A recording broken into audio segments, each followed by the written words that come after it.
Good evening, believers. How are you doing today? This is Love Coach Tasha coming to you today for the Healing Hour Live. Now, if you have never been with me before, you don't know what it is that I do here. I am a love coach specifically for women who want to stay and heal and reconcile after infidelity. You have been cheated on. It sucks.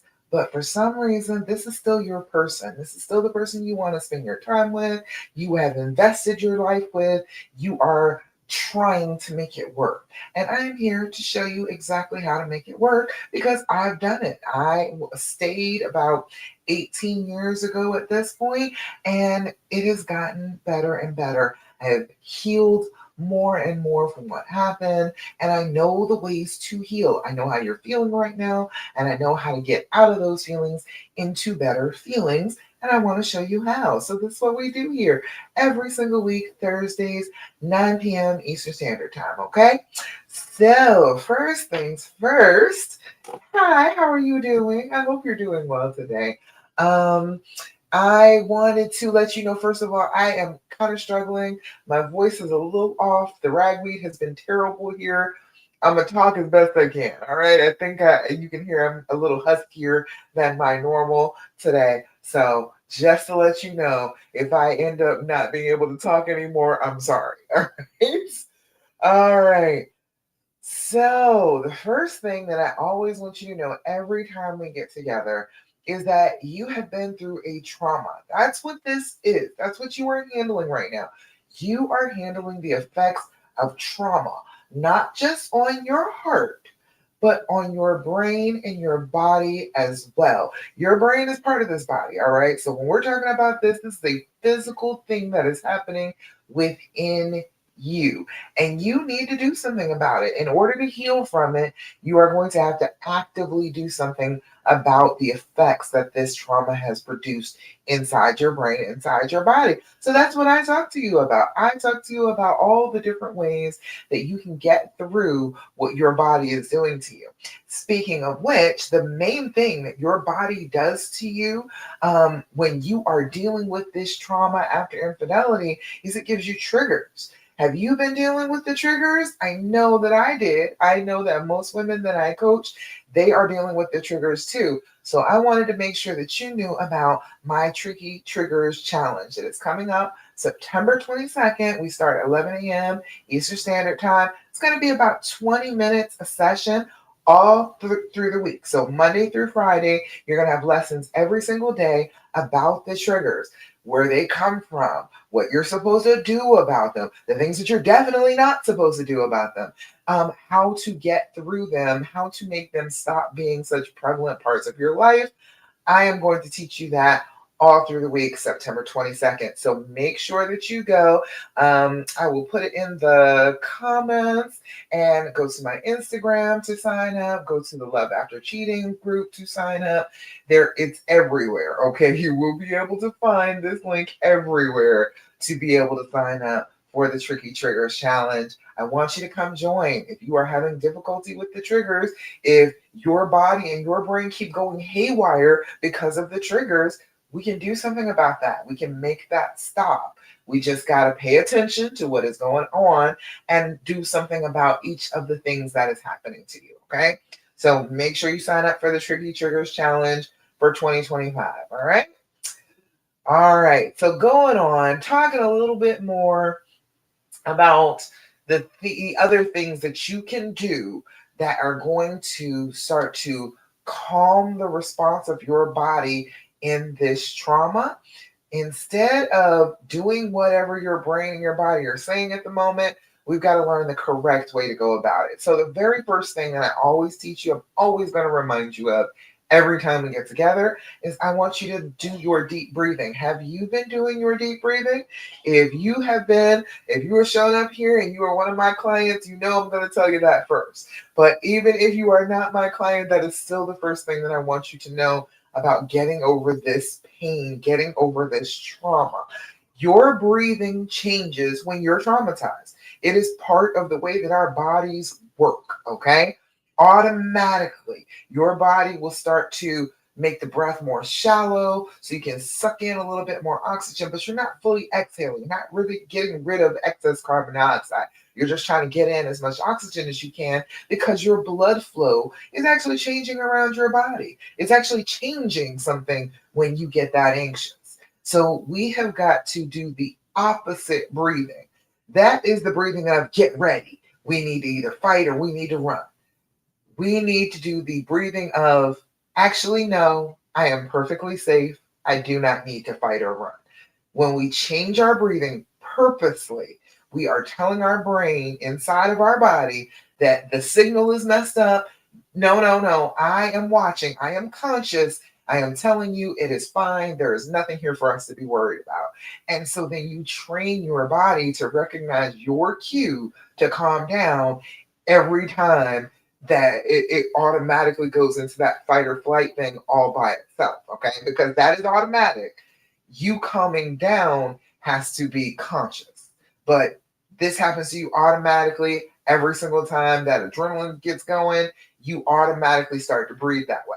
So if you know that ahead of time, you know what the opposite of that is slow, deep breathing, mindful breathing, taking your time with it, fully exhaling, fully inhaling, and filling up your lungs. When you do that, you are teaching your body that you're actually safe. So what we do is 4-7-8 breathing. Now you can do whatever breathing technique you want. Just pick one and do it. All right. Doesn't matter what it is because the effect will be the same. But I like the 4-7-8 breathing because it's a really good one for if you are having trouble sleeping. And it's a really good one because it keeps your brain active with the active counting.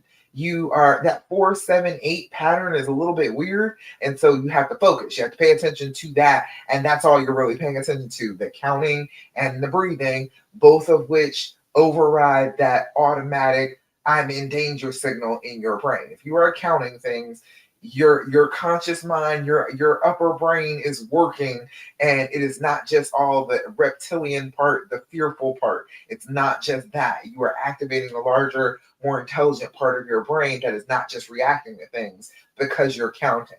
And then you're doing your deep breathing that is soothing your brain, giving your brain oxygen, letting it know that actually it's not as scary as I thought it was. I thought it was a thing, but it's not a thing. I'm okay. All right. So as we are doing this, what we're going to do is we're going to blow out as much as we possibly can, empty your lungs, and then you're going to inhale through your nose if you can for a count of 4. Then you're going to hold that breath for a count of 7. So your body can actually use this oxygen that you breathe in. Then you are going to blow out for a count of 8. And we're going to do that so that we can hear the whooshing sound of blowing. We got to make that noise. When we're doing that, we are signaling to our brain, we're creating a positive trigger in our brain that, oh, hey, she's breathing like that. That means we're calming down. That means we're safe. Good. And then we can move on because our brain has been convinced that we are safe. Okay. So, first things first, come on, breathe with me. Blow out. Make the noise.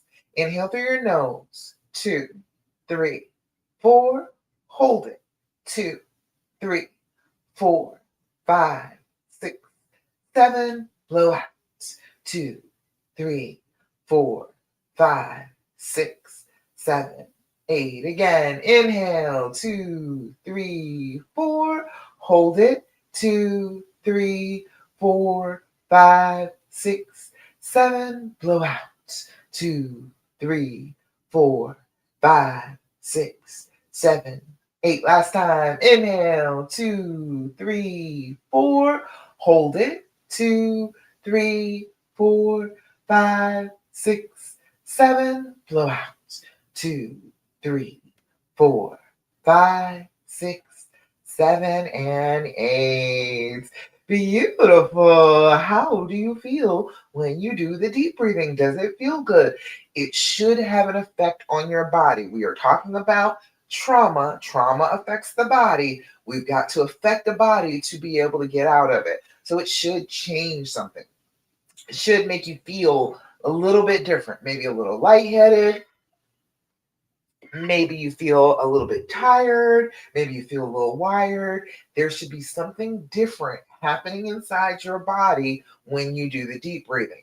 If you focus on the breath just coming in and out of your body and focus on how your body is feeling, a lot of the time those thoughts and the negative feelings will start to go away because you're grounding yourself in the reality of this is me, this is my body. I am actually safe. There is nothing happening to me. I am not in any danger right now. This may remind me of something that's dangerous, which is what triggers are. It may remind me of something dangerous, but I'm not actually in any danger right now.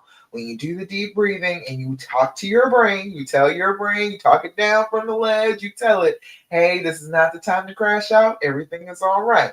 When you let it know that, it will start to listen to you.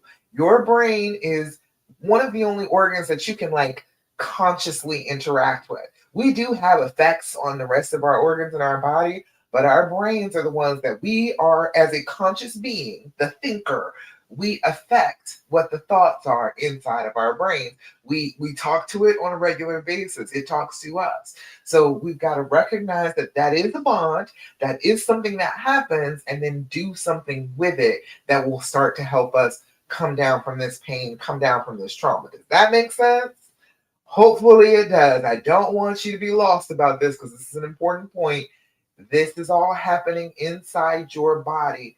If we start to control the body, if we start to focus on what the body is doing and start to roll that back, you're going to start feeling better almost immediately. Okay? Second thing that I'm always going to remind you of when we get together is I need you to do your journaling. Have you been doing your journaling? If you are hitting some trouble, that needs to be the first thing you go back to. Every time I hit a bump, every time me and him hit a bump. And again, not even about the cheating anymore. We have regular couple issues too. All right. It's not that anymore. It's about other stuff. But the practice itself of doing the journaling helps in all of those things. So always go back to it. Always go back to your deep breathing, go back to your journaling. Your journaling is going to help. Now, first starting off, first thing in the morning, right before you go to bed, about 5 minutes each. You do not need to write an entire novel. You do not need to sit down and fill out a chapter. That is unnecessary. We want to bring the things that are top of mind, the thoughts that keep repeating that day, the thing that you are worried about, the thing that hurts your feelings. Put those things down, the things in the moment, because you will be able to find the pattern in those things as you are writing them down. You'll be able to find that there are patterns to how you are triggered, when you are triggered, where you are triggered, what happens when you are triggered. You will know that if you're writing it down in your journal. Okay. 5 minutes in the morning, 5 minutes in the evening before you go to bed. In the morning, it helps you get ready for the day. It helps you figure out, okay, what could be a stumbling block today? What do I need to work out for? What do I need to plan to be calm about? What do I need to plan that might result in me crashing out? What do I need to know about the day? Write that down first off. And then right before you go to bed, if you're getting ready to get into bed and you're having trouble with sleeping, you're having trouble with dreams, you keep waking yourself up in the middle of the night, journal before you go to bed. Whatever pops up, whatever is bubbling up to the surface of your mind, write down little notes about those things. And then assign your brain a task. Say, hey, look, you know, and I know, I have to go to sleep. I have to shut it down for the night. The computer will not work properly if I don't go to sleep. So, unconscious mind, while I'm sleeping, this stuff I wrote down, this is the important stuff. You be talking about that. Worry about that in the morning. Let me know what you came up with while I was asleep, and we will discuss it in the morning. Give your brain a job to do. It will do it. Most of the time, you will wake up with a different perspective of whatever you wrote down the night before. Just try it out. I promise it's really, really good stuff when you do practice it. Okay. Third thing that I'm always going to tell you. Oh, wait. One more thing about your journaling. Do your level of anxiety. Do level of anxiety 0 to 10. 0 is no anxiety whatsoever. Write that down. You want to know that because your brain will keep on telling you that everything is terrible while you're traumatized. It will, that's what it's designed to do. It wants you to hide, it wants you to run, it wants you to believe that things are terrible so that you protect yourself. All right. So it's going to tell you that everything is bad, even when things aren't bad. So right now, when it is a 0, everything is wonderful. You're feeling great. All right. Then there is a 10. A 10 is I want to rip my hair out, tear my clothes off, run screaming down the street naked. I no longer have control over myself. I am messed up at this point. We are crashing out. We are getting the police called on us. We are throwing things. Things are breaking.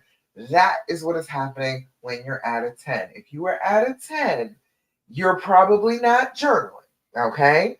You can come back when you're like at a 9 because you'll have a little bit of control over yourself, but you're at 10, you don't have enough control to sit there with a pen and paper. Okay? It's not in you at that point. You will know how big this monster gets. It can only be a 10. It cannot be any bigger than that. It cannot be Godzilla terrorizing the city. It can't be that big. It can only be as big as you. That's it. That's as big as this negative feeling can get. And you can come back from it being as big as you. You can scale it back. All right. All right.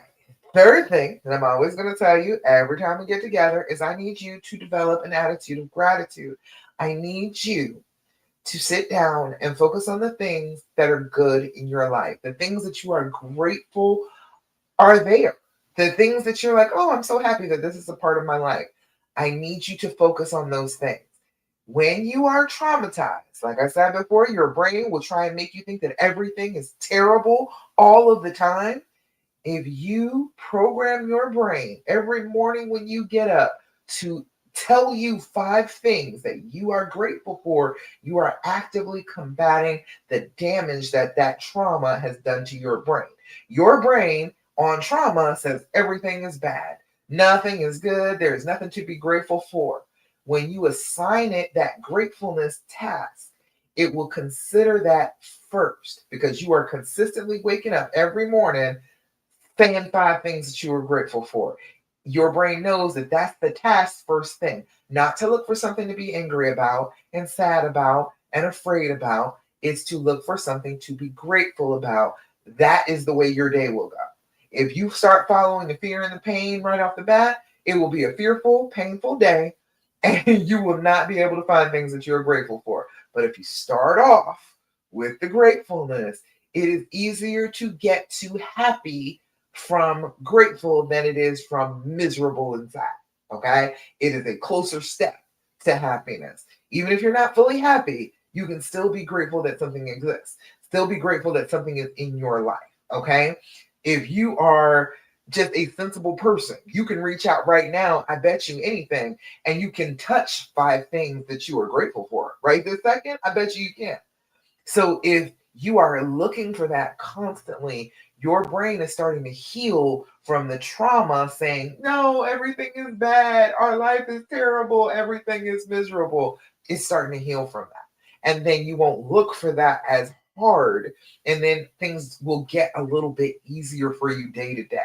Okay. And your brain will start to give you things to be grateful for. It will start to hand you things. It'll be like, here, look, see what I found? This is something that we should be grateful for, right? This is the thing we're grateful is in our lives. It will start to give you stuff like that. So instead of thinking about the negative all the time, you will start to think about the positive. Okay. Last thing that is I'm going to talk to you about first off, the practices, is I need you to stop asking all those questions. I know. I know you don't want to stop asking the questions, do you? I know you don't. And I get why. I get that everybody has told you that full disclosure is the only way forward, that you have to know every single detail of what he has done in order to know what you're forgiving in the first place. I know that everybody tells you that, oh, if he wants a chance, he's going to have to be completely honest with you from the very beginning.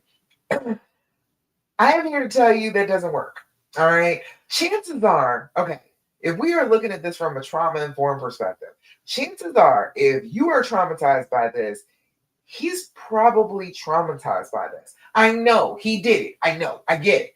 That seems crazy, right? But the fact is, when we are making horrible choices for our lives, when we are actively doing something we know to be wrong, that is traumatizing, okay? It is going against what we know to be the truth by just falling for, oh, well, this makes me feel better in the moment. All right. We are betraying ourselves when we do that. So that is traumatizing in and of itself. Whatever was so bad that made him make that decision in the first place, that I need to feel better so bad that I'm going to do something I know is wrong, whatever that was, felt bad. He was already in a place where he was traumatized that didn't have anything to do with the cheating. There was something going on. I always talk about the things. It could be sickness. Most of the time, people don't understand mental and physical illness, hormones, all sorts of things can lead to you being physically ill and making poor decisions for yourself. That is traumatic. When you are dealing with something that's so bad that you start making terrible decisions, that's traumatic. All right. So sad. If you've had a loss of some kind, if you are dealing with grief, grief drives people absolutely crazy. People will do things that they would have never dreamed of doing out of grief and loss. All right. But if you are experiencing grief and loss and then you do something crazy, all right, it was the grief and the loss, the pain, the trauma that ended up making you feel like this other thing that you did wrong was the right thing to do. So when you're in pain and you've lost somebody, if they've lost a parent, if they've lost a child, if they've lost a sister or brother, they've lost their job, if they've lost a pet, it can be any kind of loss because grief does that to us as people. So then they're experiencing this trauma and they're looking for anything in the world to make themselves feel better. And they stumble across cheating and it does make them feel better for a little bit of time.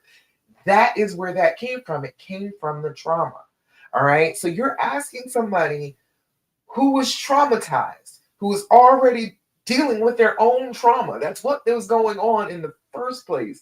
You are asking them questions that they cannot answer. They don't have the answers. They don't have all of the pieces. None of us do when we're traumatized. When we are traumatized, our brains kind of fragment. We don't have the entire picture. And so then you're trying to get the entire picture from somebody who doesn't have it. There is no need for it. You asking all these questions, you piecing it back together the same way they are piecing it back together does not give you a whole story anyway. And I am here to tell you that there are things that you are not going to understand about the cheating until way down the road. There are things about the cheating that they're not going to understand until way down the road. It was about 15, 16 years. My husband explained a part of it to me that I had missed, he had missed. We didn't understand that this was even a thing that was part of the situation, but he came to it with a little distance, little time, little healing, lots of healing. You know what I'm saying? With that amount of time and distance from the trauma that he was experiencing, yeah, he could tell me about it. But that takes a while. And if you are waiting, what you are doing is your brain is telling you, you have to wait. You have to wait. You cannot go ahead and start the healing until you know every single detail. If you don't know every detail, you can't heal. That is a lie. Your brain is just making that up. Your brain is telling you that because it wants to have all the information. This was a threat. And so I must know all the information about the threat if I'm going to be safe. That's really what it's doing. It's not trying to help you heal. It is not trying to say, okay, well, yes, if we have all of this, then we'll be safe to heal. It will never let you feel like you're safe to heal. You have to choose to be safe to heal. It does not work any other way. Your brain will tell you that that's what it's doing, but then you will get all the answers. You'll get the answers to every question you think you have, and it will put another roadblock in the way of you healing. So it does not mean that you will heal just because you have all the pieces, just because you have all this entire picture in your head of your trauma and his trauma combined. It's not a clear picture anyway. So I want you to just breathe through it, and decide that this is enough questions. Can you do that? Are you capable of doing that? That much for yourself, that much for your healing, for saying, I already know he cheated. I already know that I am actually trying to work through it. Do I need to know any more than that right this minute? You will find out more. I promise you, you will find out more. But do you need to know that to heal right now? No, you do not. So try and get out of your own way as far as that is concerned by not asking the questions. Now, I say all that, but I still acknowledge that you asking the questions is part of the trauma response. Your body is doing something, it's doing a physical thing. Your body is screaming at you. I have to know all the answers. I have to ask questions. I have to be clear about everything that is going on. It is trying to collect information on a threat. So it will make your brain itch to ask a question. I understand that, so I'm going to give you something else to do. Instead of asking the questions that you want to ask, which are not going to help you in any way, shape, or form, and are probably not anywhere near the answer that you need it to be to feel any better, try these. All right. This is the and, THEAND, the and. It comes from the good people at the Skin Deep, and that is the healing edition. That one is all about reconnecting. That's all about, hey, we've had some problems. Things are a little bit crazy right now. Let's ask each other a couple questions to see if we can get on the same page again. Let's see if we can connect. Let's see if we can think alike. Let's do the thing. All right. These are better questions for you to actually connect with them again. If you want to know the answer so you can connect, this is a much better way to go about it. So I'll give you a couple of these. First one says, how do you know when I'm having a great day? Isn't that a good question, right? Wouldn't you rather hear from him what he sees when he knows you are having a great day? Because you got to be glowing at that point. He knows you have had a good day, so you're probably glowing. You're probably feeling good. What does he see when you are feeling that great? And that's a great thing to know. Isn't that a better thing than the questions you want to ask? I think it is. All right. Next one says, if I was in your shoes, what do you think I'd find most challenging? So he's going to answer that for you. If he was in your shoes, what would be most challenging for him? And really listen to him too, because he's going to probably say something that you had not even really thought of as being really challenging, but probably is challenging. He sees it, but you probably don't see it because you're used to doing it all the time. But ask these questions with the curiosity, with the open mind, with the I want to know about you. If you ask him the same question, okay, if you were in his shoes, what do you think you'd find most challenging about being in his shoes? What is most difficult about being him? Put yourself there some days. Think about that. That is a better question to ask and better information to get back than the information that your brain is screaming for you to ask for as you were trying to deal with the infidelity. Okay? And one more. What do you think is the hardest thing for me that I don't realize? Didn't I just say that? What do you think is the hardest thing for me that I don't realize? Because we don't realize a lot of the time, especially women, we are so used to always having to do everything. Just do the thing. And it's day in, it's day out, it's constant. And we don't consider that it's hard. All right. We don't even think about that part. We're just like, it's got to be done. And I got to do it. It's my job. I got to do it. I got to finish the thing. I got to take care of the kids. I got to take care of the house. I got to do A, B, and C. And we never even stop to think about how much it drains us, how much it is seriously wearing on us. We don't even think about it. What if he knows that and he can point that out to you? Wouldn't that be a better thing to know? That is a much better lesson for you to learn than anything else that you want to ask him about the affair. All right? So instead of asking him the questions about the affair, trying to clarify, try and get all that information, you can get that box of questions that comes from Amazon. You can get that. You put in the and in the search. You can get that from Amazon. I think it's like $30 at this point. 199 questions. I have never gotten through the entire box. I've had it for years. Still haven't gotten through the entire box of questions. So I feel like this is a good investment long term. 3, 4 questions is a great session. That is a long time talking to each other. Okay. All right. Is that all of that? That's the first 4 things. And those things are all in what I call the practices. That is inside the Facebook group. So if you are in my Facebook group, go to the top of the group.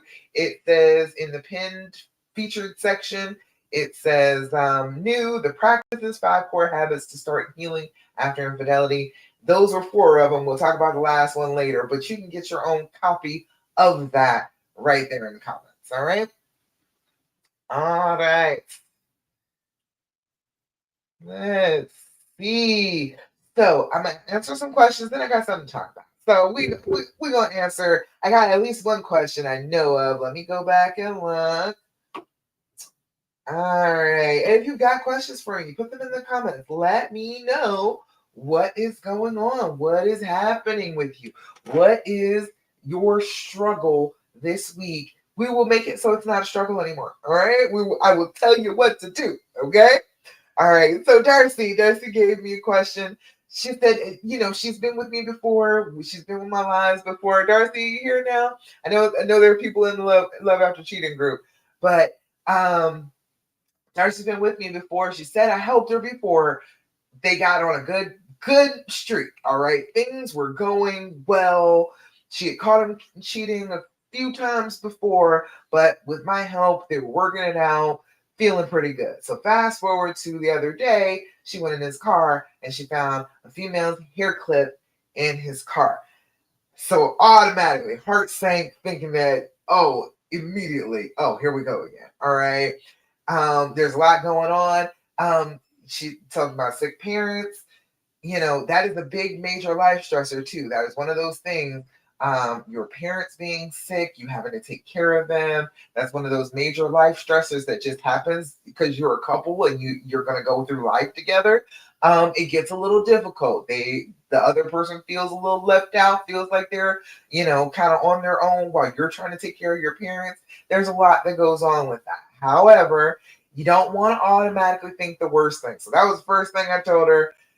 Try not to crash out. You're here with me. All right, good, Darcy. All right, so the first thing, don't crash out. All right. Automatically, we want to assume the worst. What happened when you found that hair clip? What happened with that moment? You got triggered. All right. Your body felt it. Didn't you feel it somewhere in your body? It was in your chest and it clenched up, or it was like your heart thing. All of those things happen. That's a trigger.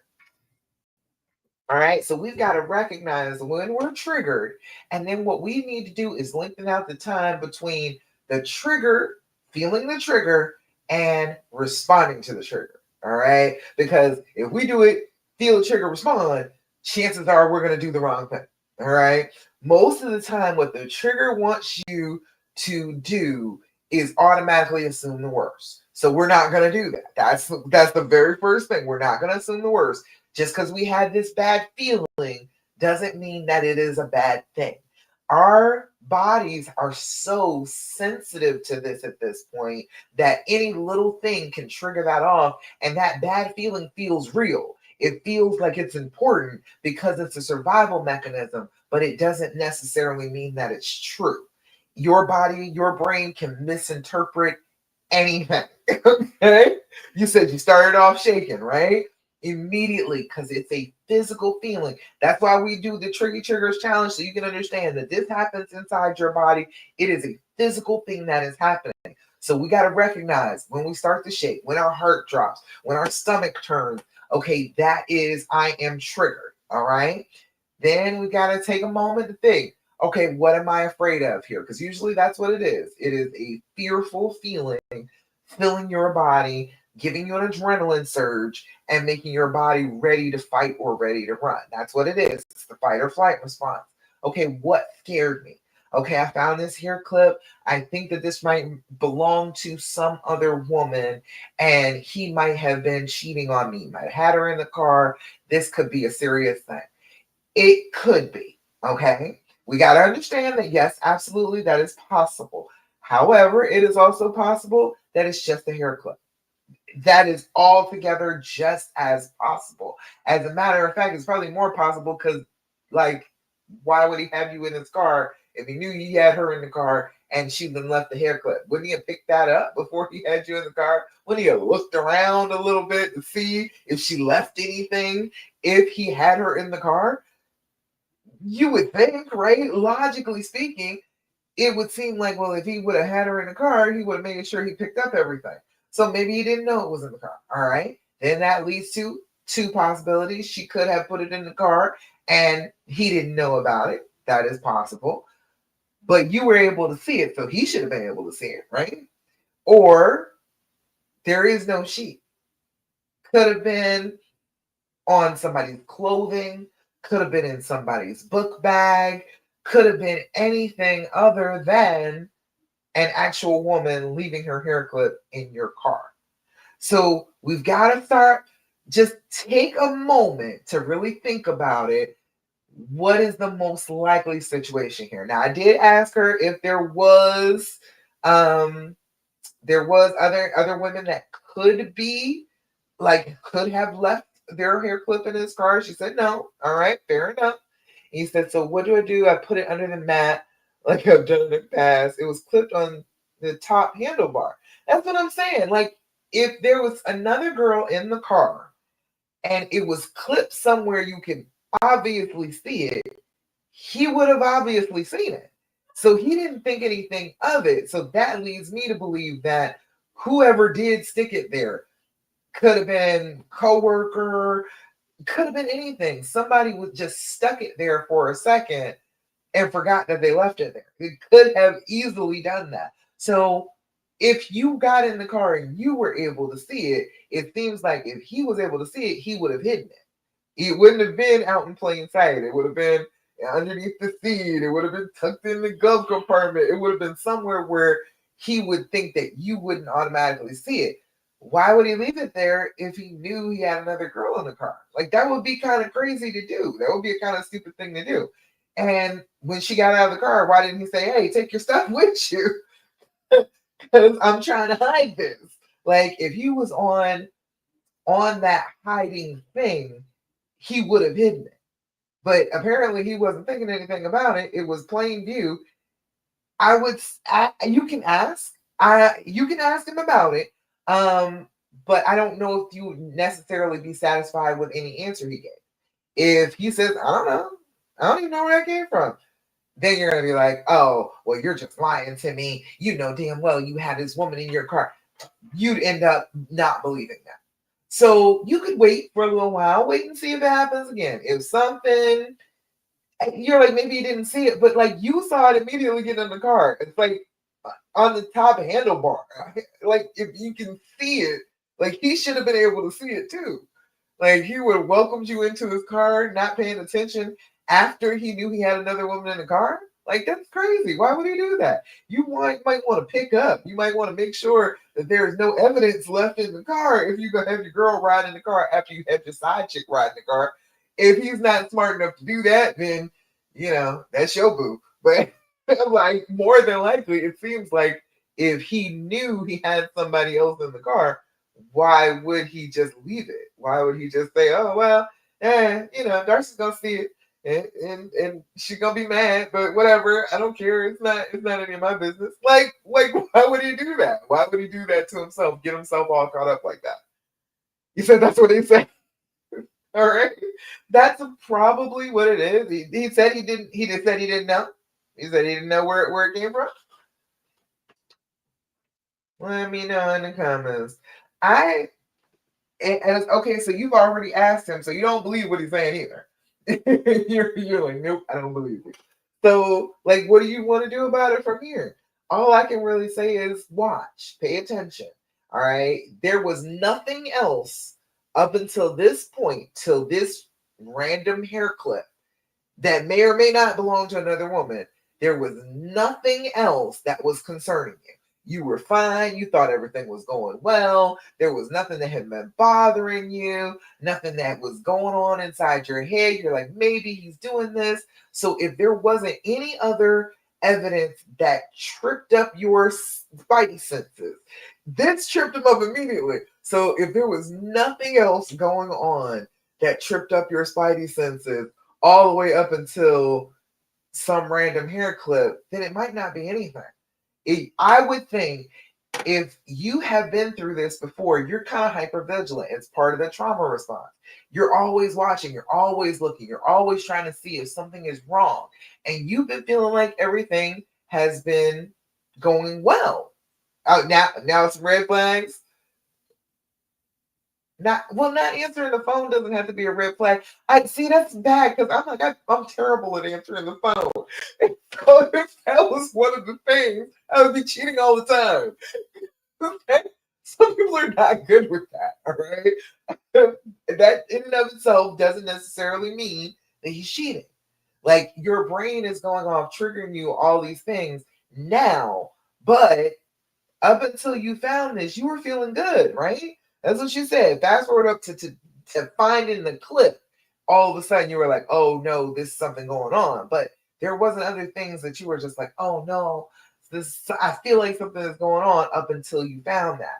Now you found that, and so then everything that you've seen and heard, your brain is like, "See, I told you that was a bad thing." But all the way up until then, you didn't believe that. You didn't think that about any of the things that you're him not answering the phone. You didn't think that, oh, he's cheating. You didn't automatically think that. So I'm saying take a moment. I'm saying watch. I'm saying pay attention. If he was, if he's saying that he just has no idea, then he'll do the stupid thing again and it will be there again. You will be able to know. She'll probably hide something else to let you know that that's what is going on. But it might not be that. It could have been somebody's hair clip got caught on some clothes and it ended up being in this car. All sorts of little things can happen during the day that don't necessarily mean that somebody is cheating. So take your time, watch, pay attention. If something happens, okay, write it in your journal. Pay attention to that. If you've been writing it down, you may have found a pattern. So write down a pattern. You might find out that, okay, every Thursday, it seems like something weird is going on in his car and he showers extra on Thursdays. You will have some evidence to put together at that point. But just a random hair clip and, sometimes he doesn't shower as often and sometimes he doesn't answer the phone. Those are little things that all can be nothing all by themselves. So you've got to make sure that you are paying attention and like putting together the actual clues and not just assuming. Don't just automatically believe your fear because after you've been traumatized, your fear believes that everything is wrong. You are always in danger. Everything is always bad. He's always out to get you. That's what your fear wants you to believe. And we don't want to live like that. We have got to have some real evidence. We have got to have something actual that we can pin it on him. And we're like, oh, I have evidence. I see right here the entire thing laid out before me. I can tell you I know what you're doing. Instead of, well, are you doing this? And I don't know. And I may not be able to find out. So you're very welcome. Just take your time. Slow down. Don't automatically assume that this is what it is.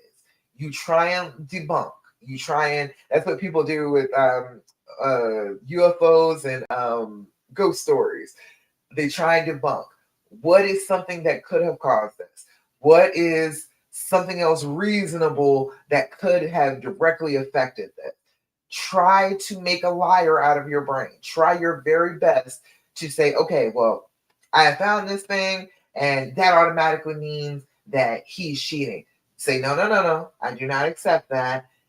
I gotta have some better evidence than that. What about this makes me think he's cheating? What has actually happened that has shown me a pattern that says that he's cheating? Because your brain will go off and then lead you completely down the road, and it's not even that. It happens all the time. People tell me all the time, oh, so many women talk to me again, and they're like, oh, I messed up. I totally accused him of cheating over something that didn't even make sense. And then now you got to apologize for your feelings being all messed up because of something that he did, then you're extra mad about it. It's the whole thing. So just be watchful, mindful, pay attention, put it all together. All right. You say you did have evidence in the past, pictures. He didn't hang up the phone.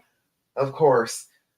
Oh, it amazes me how dumb they are sometimes, I swear. But okay. Yeah. You gotta have the evidence, gotta make sure we know what we're talking about. We are not just fearful and believing the worst of everything around us, because that's what fear will do. That trauma, that reaction makes you believe that everybody's out to get you, and you cannot live your life like that. You will miss the people who are out to get you.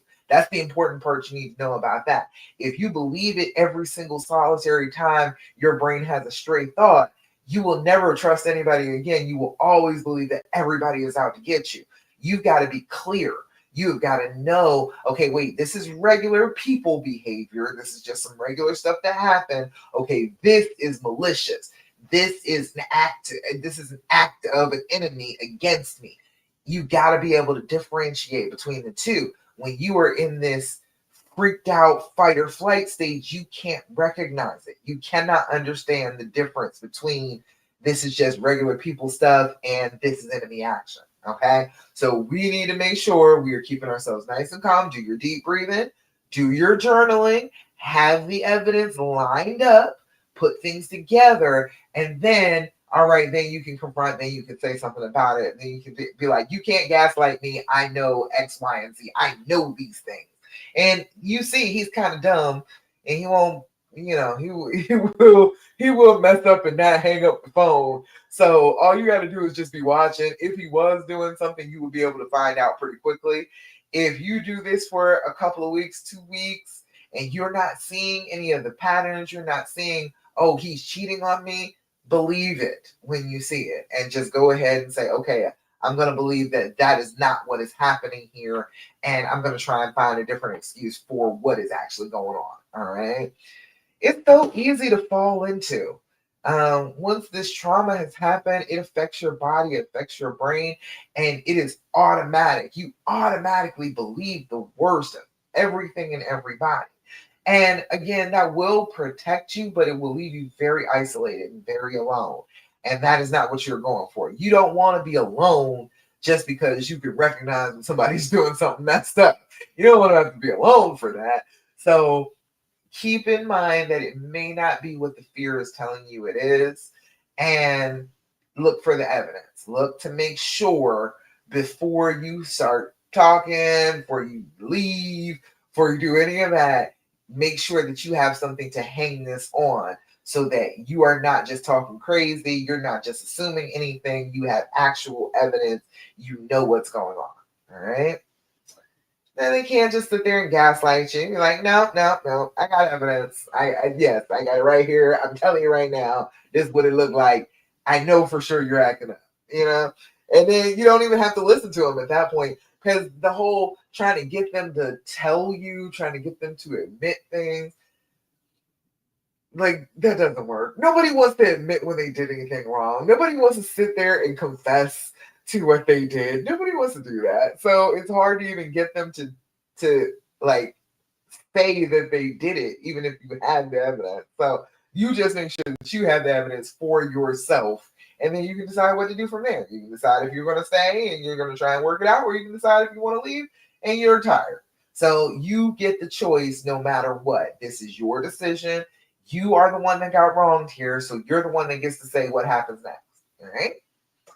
Hope that makes sense. Hope that makes sense. You said I thought another female clip would be evidence. No, because hair clips are like 50 cents. Like they're everywhere. You can find a hair clip almost anywhere, anytime. Okay, that is. I don't even wear hair clips, and I have hair clips in my house. So it doesn't necessarily mean that. It's finding one in somebody's car. That could just been I gave somebody a ride. That could just be as easy as that. It does not have to mean, oh, he's absolutely cheating on you just because there was a hair clip. That you didn't say, okay, he found some text messages in his phone. You didn't say any of that stuff. You're just saying that there's a hair clip in his car and he's showering, which hopefully he should be doing on a regular anyway. And and What was the other thing? Shoot, I can't see it on the screen anymore. But either way, like, all those things are individual. Those all can be completely innocent things. So we've got to make sure that things that could be innocent actually are signs of guilt instead of just making them be signs of guilt. Be like, oh yeah, it was another hair clip, so yes, automatically you're guilty. No, that's not enough. That's not gonna hold up in court. All right, just because there's another hair clip there doesn't mean there was another woman there. A hair clip can just be a hair clip. All right, could have been something he picked up. Could have picked up a armful of junk. Could have dumped out stuff that was in his glove compartment. All sorts of stuff could have happened. That hair clip was on. So we can't assume that just off an innocent item. It's an item. It's just an item. It's a hair clip. Hair clips are everywhere. All right. You're welcome. I'm glad I can help. You want to be right. That's all it is. You don't want to just be in the fear, believing what the fear tells you, because fear will blind you. We need to be calm, cool, and collected and understand exactly what is happening instead of being so fearful and anxious and worked up and not being clear about what is actually happening. All right. That is how you'll know for certain if he is or he isn't, is you can get past this fight or flight response, the way your body is reacting, and understand, okay, let me put the clues together. Let me see if this makes sense. Let me see if this is real or if it's just my brain saying that everything is awful and he can't be trusted. All right. You don't want to, the whole thing is being so afraid like that blocks your real intuition. It blocks your ability to see what is actually happening to you. So you might still have it wrong. So I don't want you to have it wrong. I want you to be absolutely correct about what is happening with you. And that takes being calm and paying attention, making some notes, thinking things through. Okay? Well, Thursday, I hope that's helpful. And you let me know now. Hey, look, take 1 or 2 weeks. And if you see a whole bunch of patterns, you let me know. If you see in the next 2 weeks that, oh, actually, there aren't really any other patterns here. There's nothing that really connects. It doesn't even seem like he's cheating.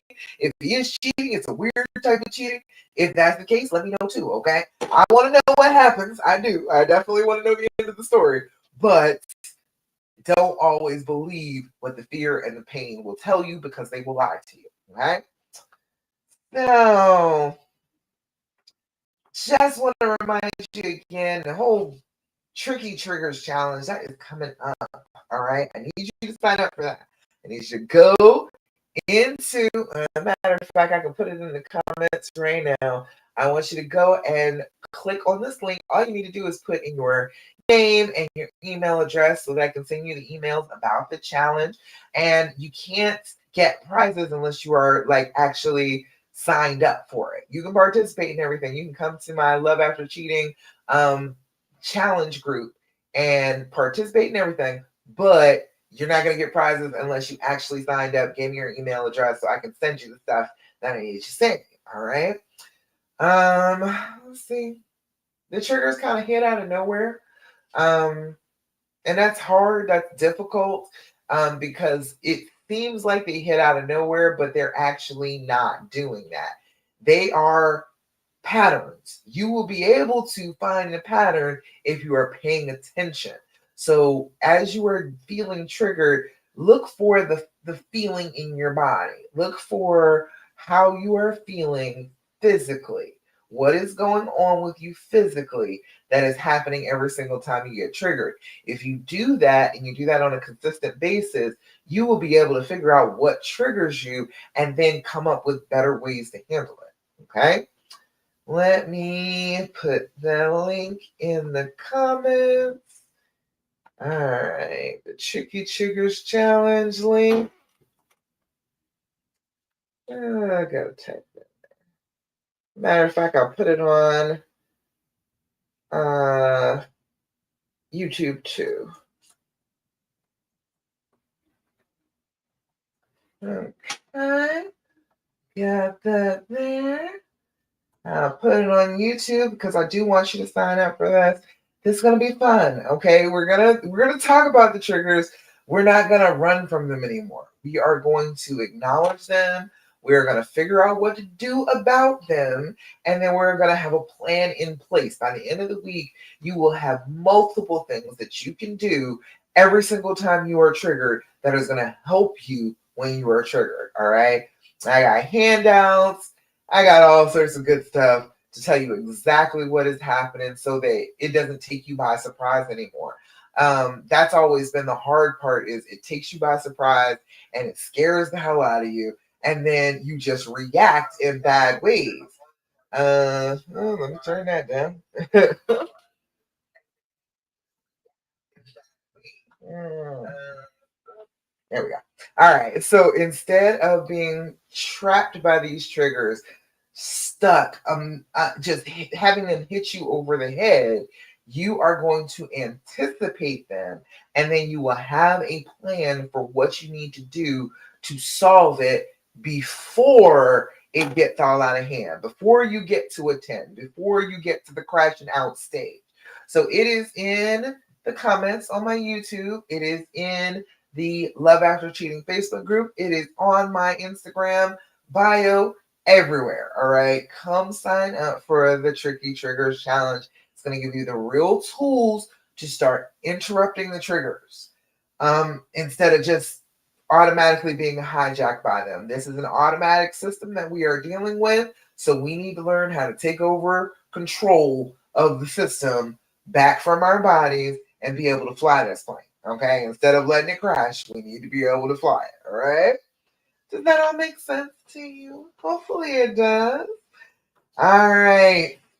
So I think that's about it. That's about all the time I got for today. So let me do the last of the practices. Now, I want to do the practices with you. The first is to do your deep breathing. The second is to do your journaling. The third is to practice an attitude of gratitude.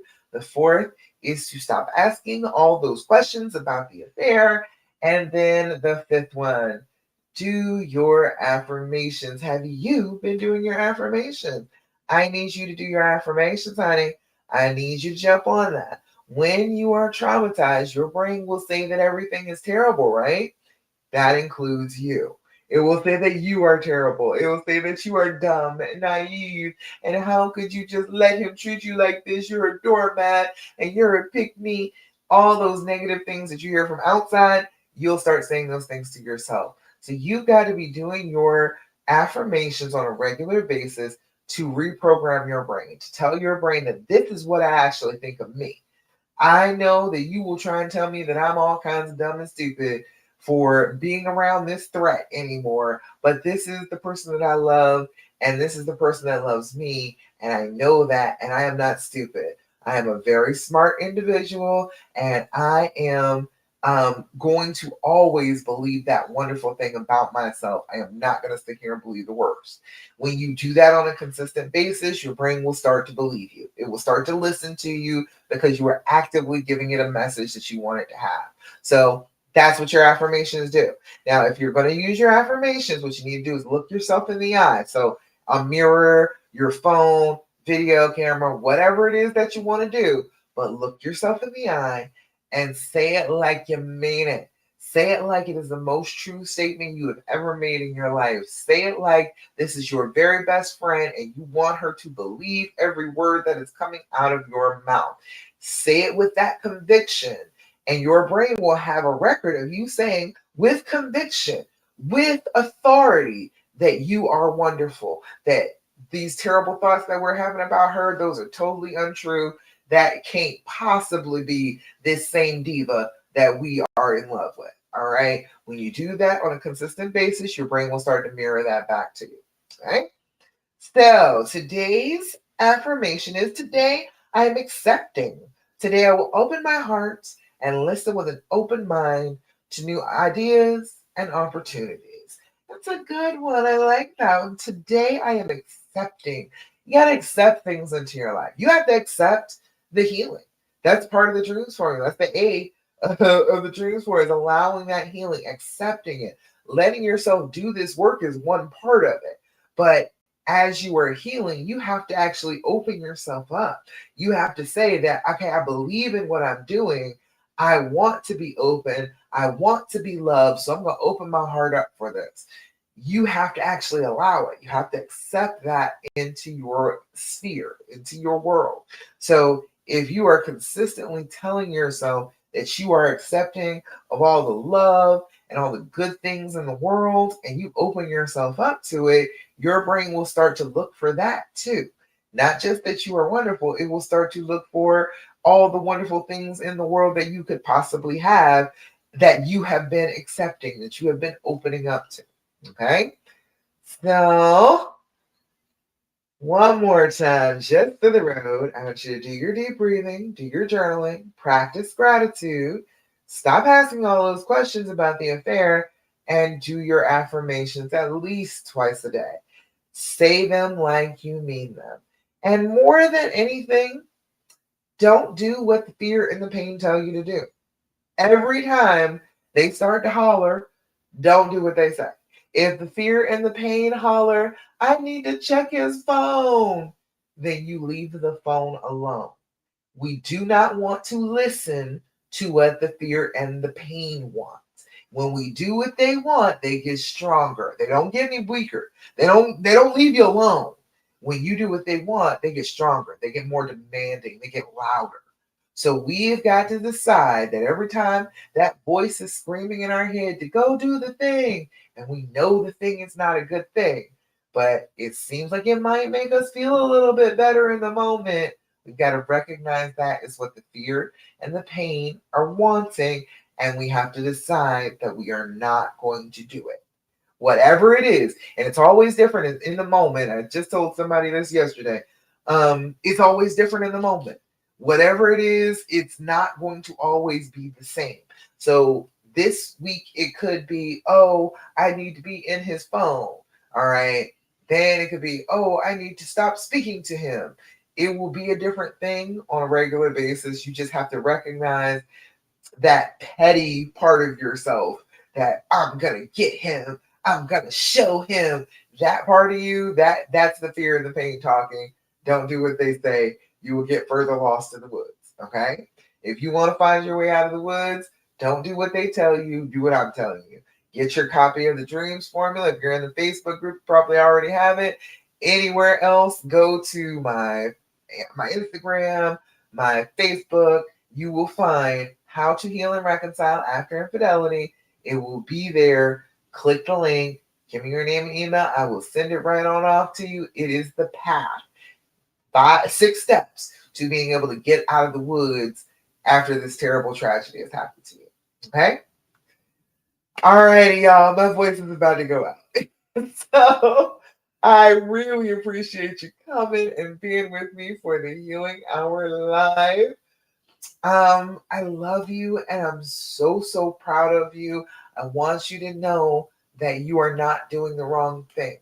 You believed that this is the person for you. You believe that this is where you want to be. I do not think you are wrong. I think you are absolutely right. And I think that you are an example of somebody really trying to go for unconditional love. And that is a beautiful thing. You should be proud of yourself for. Okay? I'm proud of you. I think it's wonderful. I think it's super brave. And I did it. So I can definitely tell you, I can look at you and know that you're brave. Okay? All right, y'all. That's about it. Mwah. I will see you again next week, Thursday, 9 p.m. Eastern Standard Time for the Healing Hour Live. Bye, y'all. Sign up for the Tricky Triggers Challenge.